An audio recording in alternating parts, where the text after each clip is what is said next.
O desprezo pela política tende a generalizar-se no Brasil e no mundo. Ele vai se tornando uma espécie de grife, uma prova de atitude moderna, avançada. Afirma-se não haver político que preste, e o simples fato de uma pessoa envolver-se com a política já aparece como indício de sua natureza interesseira. No entanto, como ficaria a sociedade no dia em que não houvesse mais políticos? Quem faria o que eles fazem? O seu fim não significaria o renascimento da autoridade em estado bruto? Questões como essas são discutidas com admirável clareza nesse sexto título da série Livre Pensar, o livro de Marco Aurélio Nogueira, em defesa da política. Em defesa da política é o título do livro, que mostra uma realidade candente no Brasil. A impressão que se tem é que o povo quer destruir um político por dia até exterminar a raça toda. Mas a indagação que faz ao final o autor do livro: quem faria o que eles fazem? O fim não significaria o renascimento da autoridade em estado bruto? Esta é a questão. Mas qual a contribuição do Congresso Nacional, por exemplo, neste ano, para recuperar credibilidade junto à opinião pública descrente? O que vem ocorrendo nesta casa, na outra casa, no Executivo, nos últimos anos, que autorize o cidadão do país a acreditar que as coisas podem mudar?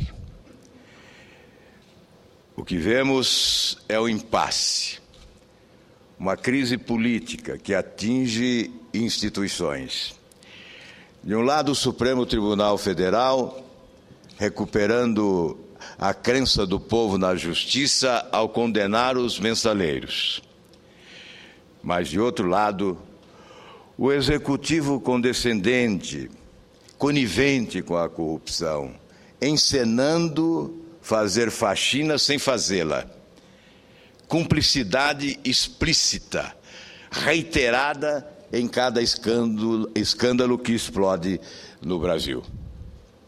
No Congresso Nacional, Congresso este com a menor oposição, eu tenho dito isto, não fui desmentido até agora, mas a menor oposição da nossa história, numericamente a oposição mais limitada de todos os tempos. Desde que milito na atividade pública, pelo menos, é numericamente a oposição mais frágil da nossa história. Resultado desse modelo que foi adotado no país, em que o Executivo assambarca todos os partidos e os políticos possíveis para a base de apoio, estimulando o fisiologismo, o oportunismo, a desonestidade, no modelo de promiscuidade que instala um balcão de negócio a pretexto de garantir governabilidade, aumentando as despesas correntes e limitando a capacidade do Estado de investir produtivamente, reduzindo a eficiência dos serviços públicos, comprometendo a eficiência dos serviços públicos, especialmente em setores vitais como saúde, educação e segurança pública. Porque o governo, ao reduzir o espaço da oposição, reduz o espaço da crítica, da denúncia e da fiscalização. E pode errar mais confortavelmente. E pode abrir as portas da corrupção.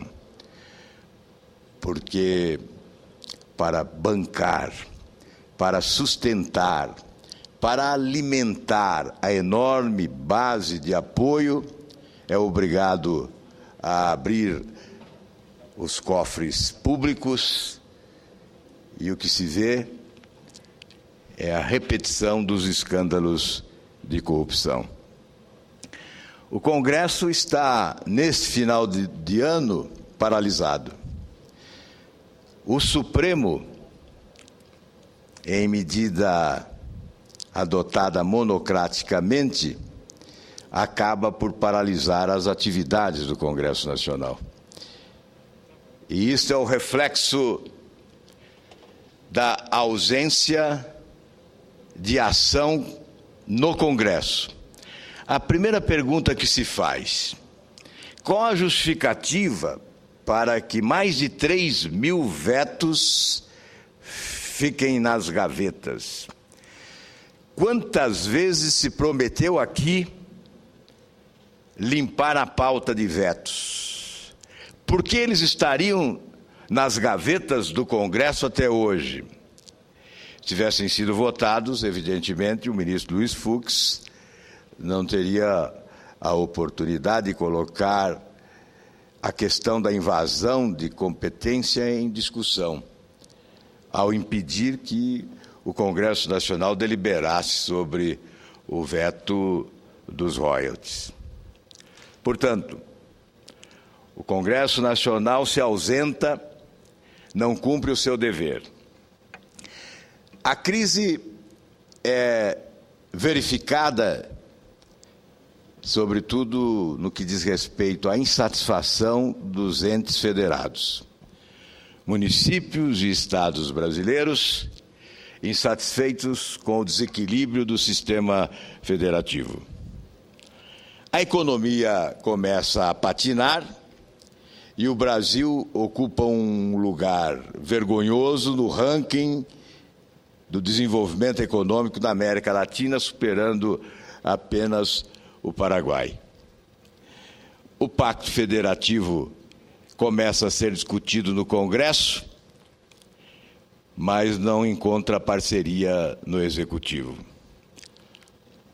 Esses fatos, esses impasses, estão revelando uma verdade. Talvez seja eu o primeiro a fazer esta afirmação aqui, mas é fruto de convicção pessoal. A presidente Dilma não tem aptidão para o exercício da liderança política. Não exerce a liderança de presidente da República para administrar conflitos. Esteve ausente do debate da redistribuição dos royalties. Não comparece pessoalmente e escolhe mal quem a represente. Ministros chamados ministros da casa, que nesse caso são ministras, que exercem essa atribuição da articulação política na busca de consenso em matérias conflitantes. Estas representantes da Presidência da República não cumprem o seu papel com eficiência. O Pacto Federativo. Onde está o Executivo? Está ausente. Uma comissão elaborou um pré-projeto que o Senado discutirá. Esse impasse em relação aos royalties é a primeira consequência da crise decorrente do desequilíbrio do sistema federativo no país. Esse impasse vai se aprofundar. A ausência da presidência da República num sistema presidencialista forte, que comanda o Congresso, elegendo as presidências das duas casas, elegendo as prioridades para a pauta. É evidente que, se há ausência em momentos cruciais, em temas conflitantes, se não há administração desse conflito de interesses, num país com tantas contradições, a crise é o caminho. É o que estamos vivendo nesse final de ano no Congresso Nacional. O meu tempo se esgota, E eu concluo afirmando, é fruto de convicção pessoal.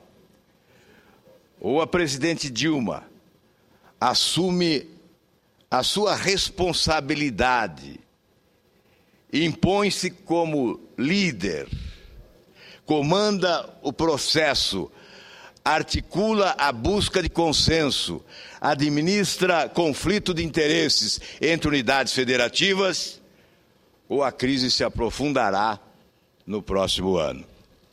É evidente que o Congresso é a parte mais frágil na relação entre os poderes e sofre o desgaste maior. Enquanto a presidente Dilma dispuser desses mecanismos de que dispõe, recursos significativos para a publicidade oficial, vai preservando a sua popularidade, sem que a população se aperceba da sua ausência na solução dos grandes problemas do país. E, obviamente, essa herança é uma herança que vai certamente impactar fortemente em prejuízo da sociedade brasileira. Os problemas vão se acumulando. Desde o Plano Real não se faz uma reforma, não se dá um passo adiante. Consomem ou comprometem o patrimônio construído até o Plano Real, porque depois dele foi apenas consumo. Hoje nós estamos verificando que esse patrimônio já está comprometido. Um país poderoso como o nosso, com potencialidades extraordinárias, obtém um índice de crescimento pífio, aquém das possibilidades e aquém dos países emergentes que podem ser estabelecidos como parâmetro de comparação. Portanto, nós estamos exatamente denunciando a ausência da presidente da República na administração do conflito de interesses, especialmente entre as unidades federativas. A União não pode continuar concentrando os recursos oriundos da receita pública do país da forma como concentra. Não pode continuar distribuindo da forma como distribui, sem respeito ao princípio da isonomia, alimentando os conflitos existentes, alimentando, sobretudo, o desequilíbrio que já é descomunal. Este será certamente um tema recorrente. Provavelmente o tema a ser alimentado com maior ímpeto no próximo ano pelas unidades da federação. Esse sistema federativo alcançou o limite em matéria de equilíbrio. É preciso um novo pacto federativo e a presidente da República tem que assumir o papel de liderança no comando desse processo.